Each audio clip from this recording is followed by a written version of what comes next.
This is All India Radio. Tonight we bring an interview with Sri S.G. Vasudev, noted painter artist. Sri S.G. Vasudev is interviewed by Ravi Kumar Kashi. We have here with us today S.G. Vasudev, a well known senior painter from Karnataka. S.G. Vasudev was born in 1941 in Mysore and he completed his diploma in fine arts from Madras College of Arts and Crafts in 1968. Vasudev won the national award for his painting when he was still a student in Madras way back in 1967. Since then, it has been a career full of events and achievements, creation of hundreds of paintings, reliefs in copper, murals for several theatres and public places.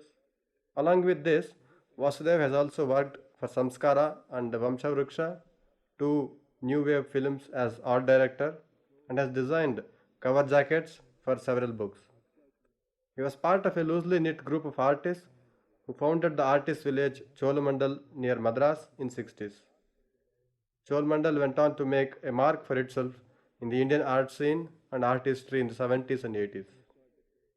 Vasudev has held over 25 solo shows in Bangalore, Madras, Bombay, New Delhi, Calcutta, USA, Canada, and Germany.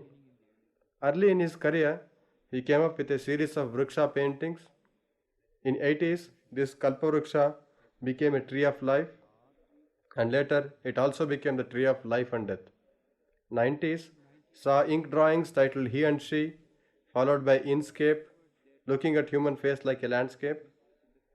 Based on the music composition of fire, earth, wind, and water, the Earthscape series was shaped, which spoke about his concern for environment. After Earthscapes, he has painted a series of works titled Theatre of Life. These works will be exhibited at Sakshi Gallery in Bangalore, Jahangir Art Gallery and Sakshi Gallery in Mumbai, Vadera Art Gallery in Delhi, and Lalit Kala Galleries in Chennai. I'd like to know more about how you started and I was born in Mysore in 41 to my mother's family. They were amateur painters, and so had some sort of art background in me. And then I studied in Bangalore because Bangalore is my father's place. And then it was only in late 50s I took seriously to cartooning and caricature. And some of the newspapers in Bangalore encouraged me to do those things also. Then the urge to really take to painting seriously came in, I think, 59, 60. And then I joined the Madras College of Art and then studied under KCS Panikar. All along, I had the influence of, art from my mother, and the things whatever I was doing, the drawings or, the paintings, a very amateurish way, I had certain, things of Mysore, Dasara processions and things like that. And even now, you can see in my work some of those things come back, in my painting. what made you to go to Madras, choose Madras as the You see, at that time, it was very difficult for me to get out of Bangalore to a far off distance, and moreover, I'm talking about 60, and being the only son for my parents, and between two sisters of mine, they did not want me to be too far away. And at the same time, Madras College of Art was also very well known at the time, and KCS Panikar was one of the brilliant teachers. And it was at that time, G. Venkatachalam, an art critic who used to be in Bangalore, he told me to study under KCS Panikar. And that was a really a turning point in my other career. than KCS Panikar, who were your teachers and who I really had inspired you and made you to work? And Yeah, I had Munuswamy and Santana Raj, the two leading artists of Madras at the time, and they were very good teachers, and so I got a lot of inspiration from their work also. what was the environment like in Madras at that time? It was supposed to be a Uh, center of art in South India. yeah, in fact, Madras was a very important center of art in South India, and the atmosphere in the college was extremely sort of free. That Panikar did not have any sort of a conditions for his students. We could work anytime, even evenings, late evenings, early mornings. We could go to the studios and work there, and he encouraged all those things. And also we could just walk into any classroom in the college, and there was no differentiation between the first year student and the sixth year student, or even the scholarship holders. So we could just walk in and walk into his studio also to watch him doing the work. So that way, I think there was a fantastic encouragement we had. Tell us more about your this 1967 when you got the national award. Uh, It was a quite a surprise for me. One of my paintings I called Procession, which is again to do something with our Mysore procession Dasara, and of course it was not realistic. It was more of a symbolic, and so I when I sent a painting for the national exhibition of the Lalit Kala Academy, when I got the national award, I was quite thrilled, and I went to my teacher Panikar and said, I got national award. I got my telegram just now. Half an hour later, he called me and said he also got the national award. Showed his telegram. Then it was a very, and that's what I appreciate about a person. He never had any problem with the juniors, seniors like that. at this time, I think the Cholamandal group idea was taking up, and when exactly this Cholamandal come into being? And You see, there was a very difficult period we had in Madras, and Madras we never had any support. I mean, no sales of paintings as such was taking place. Very rarely we could sell paintings, and also we did not have much of support from the press also. So we had to do something in between. So it so happened that the one even foreign artist who had visited our College of Arts, I think sometime in 64, 65, he was wearing a shirt which was designed by him. That gave idea to Panika. I said, why not we also start doing something? Right. I mean, we can extend our art to some sort of a craft. Merging design art and something, craft. And so we tried experimenting that for nearly a year or two. Then that was very successful. We could do batiks and small potteries and things like that, which we could easily sell. That gave us the idea that we should have a place of our own. Right. So we formed a loosely knit cooperative and bought 10 acres of land outskirts of Madras and started this artist village Cholamandal. It was in 1965-66. And so we're about 30-40 artists, we joined together and started this village, and we all have our own plot of land there, and we have built our studios, and we have got common studio facilities there to work. It has become a very successful venture. Other than this merging of craft and ideas, what are the basic questions which was kind of haunting you at that moment? The identity of Indian art, which was being questioned by the South Indian artists. Yeah, and we did question that identity of we felt that whatever we are doing, and particularly at that time Bombay was very influenced by the Western art, Progressive group. progressive group, and so we wanted to break away from that sort of an influence, and so we used to discuss amongst ourselves as to how we could become different, not to go back to find the thing, but use the roots, Right. the Indian roots, and then go further. So we try to do many things. From us took from the folk art, some took from tantric art. We tried experimenting various things, and to a certain extent, we were successful in doing those things. So was this the time when you started doing Vriksha series? Vriksha series was slightly later. It so happened in 1960. I came across my very good friend Girish Karnad in 60s, in 63, 64, and he was working for the Oxford University Press there. And so he took a lot of interest in my work, and we used to have exchange of ideas about our works, and to a lot of literature I studied because of him, because Kannada literature particularly. And he asked me to go and exhibit my works in Dharwar once. So I went to Dharwar, and when I had exhibition of my paintings there, I met Mr. Bendre, D.R. Bendre, poet, very well-known poet. And his poem, one Kalpavriksha Vrindavana, inspired me a lot. And Mr. Kurtukoti, Kirtnath Kurtukoti, very good critic. And so he explained to me in detail about Bendre's poetry, and even this poem in particular. So I started painting what I called Kalpavriksha Vrindavana. And then it was, to only sometime mid-70s, my tree in my painting came on the middle of the canvas. And when I had an exhibition in Delhi, one of my friends asked me whether anything to Tree of Life. I didn't know anything about Tree of Life.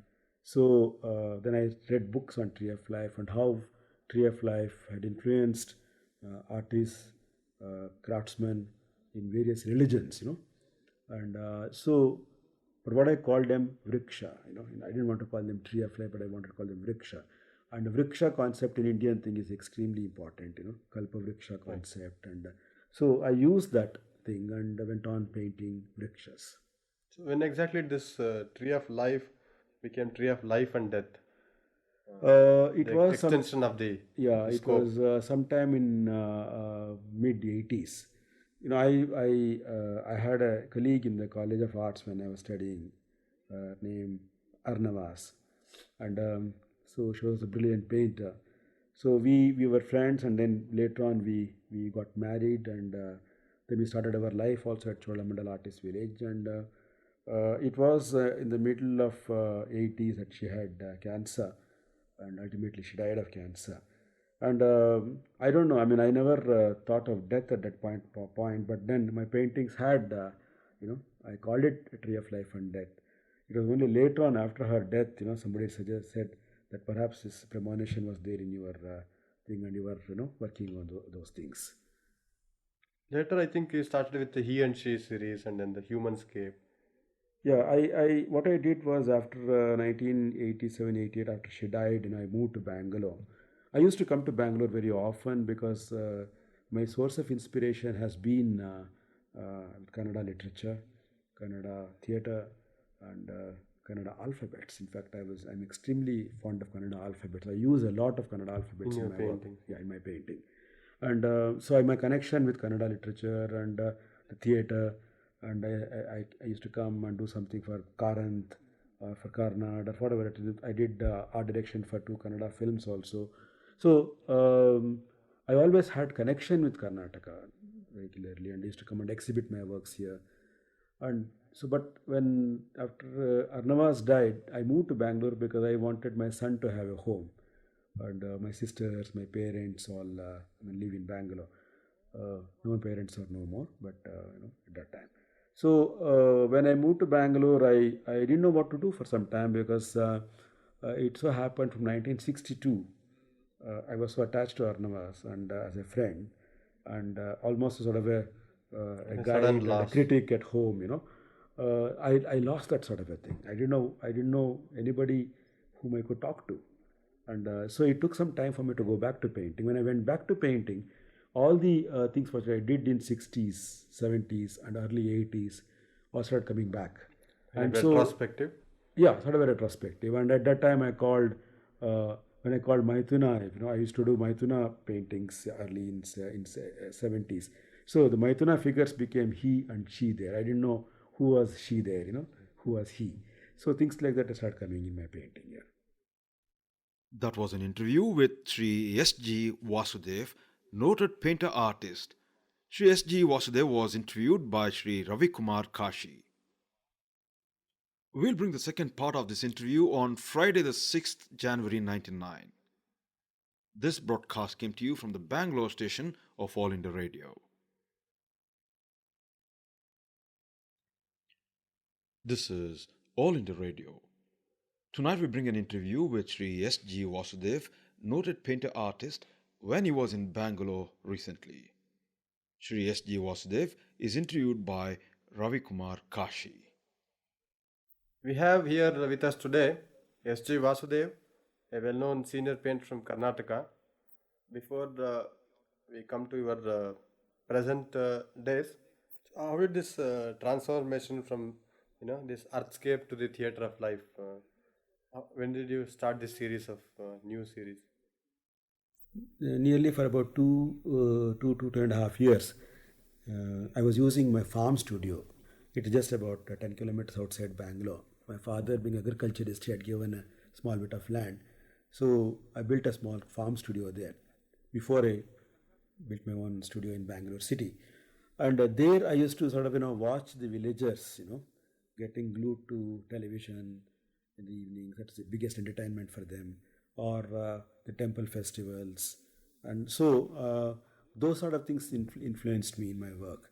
And and I did those things in my painting. And then later on I thought the whole life is theatre, So that's how I call it theatre of life. And the series is going on right now. Other than the painting, you have been doing murals, you have been doing copper relief works, and what kind of experience you had there? You see, I personally feel that art should be seen by public, and particularly modern art or contemporary art. It's very difficult unless people see more often. They can't appreciate it, and we don't. We have to educate them, and it's very difficult to expect them to come to studios, expect them to come to art galleries, museums. So it's better to create something in public for them. So whenever there is an opportunity, I would grab it, whether it's a theater or whether it is something else, or even doing big, banners. I would use all these things in those areas, I like doing these murals in various mediums, not very expensive in case if people could not afford. Better to go for a cheaper medium and do something. But at least something is there on their public buildings. And you see, every if you do a mural for a building, even a sort of a flats, where there are about 25, 30 rooms, apartments. Each day, if they They will see, have a look at it. they look at it. And out of 23, 25 families, if 2, 3 families take serious interest in art, that itself is a big success. I think it's important for us to do a lot of public work. You have been in art for about 3 decades now. What is it that really takes you to? It is, I'm glad that I got into art, and somehow I feel that if I don't paint or draw, I feel I am nothing. I have nothing really. That gives you the reason for It existence. does give me reason. Like, even if I don't paint, even for about a week, sometimes I feel that I have lost something.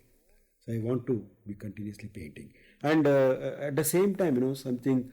Every time I see some other's art, whatever it is, I get a lot of Urge to paint. yes, urge to paint. And there is a white canvas in front of me, I feel like painting. A white paper in front of me, I want to draw. And I think that is what I think keeps me going. And when is growing older, one feels that there is a lot of things one feels like doing. Right. So I have actually been working much more than what I was working 10 years ago. Continuously, I produce much more work than what I was doing 10 years ago. So what's your process of working? You working in the mornings, in the afternoons. You prepare a lot of I drawings. don't have any specific times. Only thing is whenever I have to work on some larger canvases, I try to start as early as possible in the morning, because I work continuously. Because my method of painting is like that. I use a lot of oils, and before the oils get dry, I would like to finish the painting. So the larger the painting, it takes hours, at least 10, 12 hours of 80 or 16 hours sometimes continuous work. So I do that. So I don't specifically take any particular time, and I can, but I avoid painting in the afternoons for about 2 hours or so. I need to rest normally, and I avoid, if possible, working late in the evenings.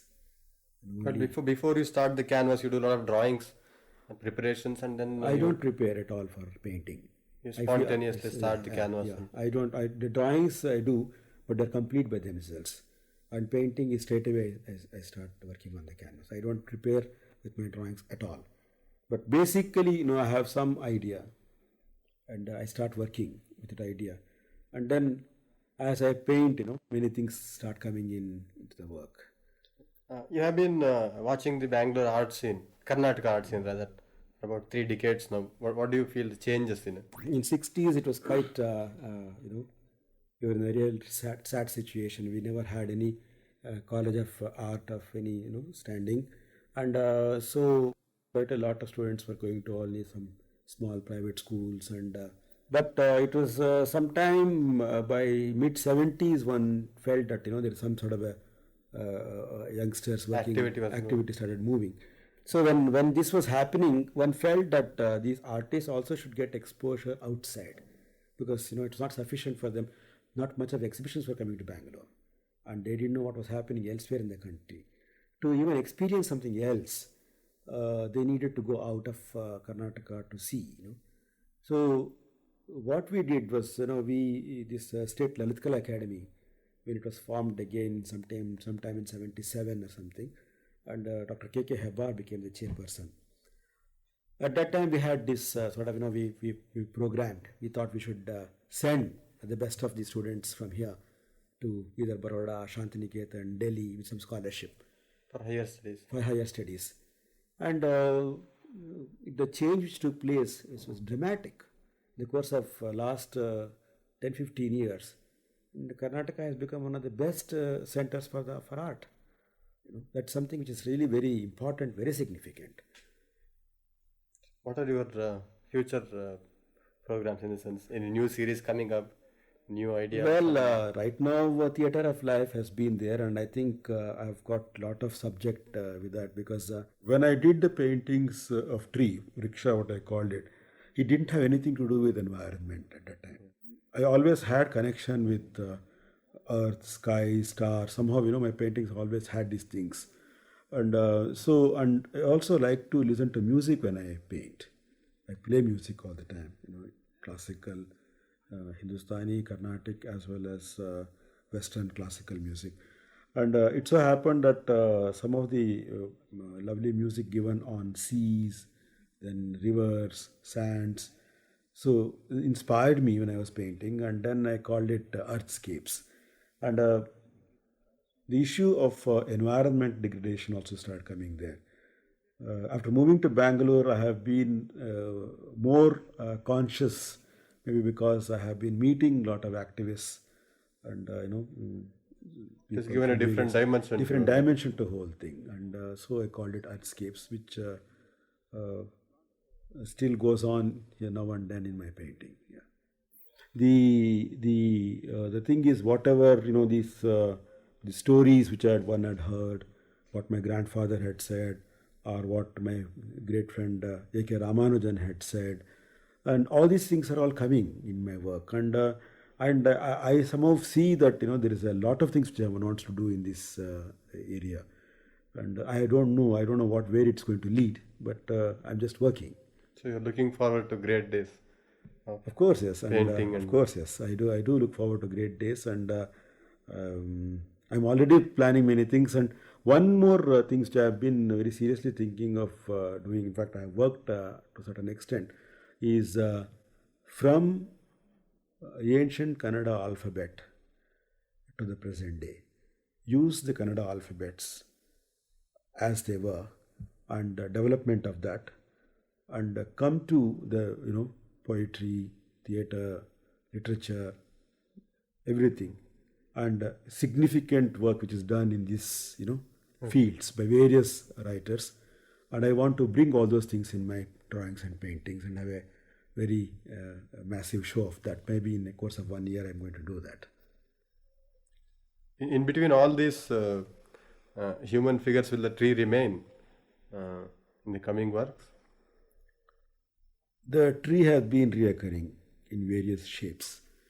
It's not the vriksha, but you can see even in my painting now, the tree is there. If there is no tree, there is some sort of a solid form which looks like a tree is there. It could be a pillar, branches of the trees. So I think that it's a sort of it's a growth. It's a growth. When the tree is growing, it grows upwards, and again it takes a lot of things to to the roots. So it's a continuous thing. I think it goes on. Wishing you all the best in the coming days. Thank you for joining us in this program. Thank you once again. Thank you very much. We conclude the second part of the interview with Sri S.G. Vasudev, noted painter artist.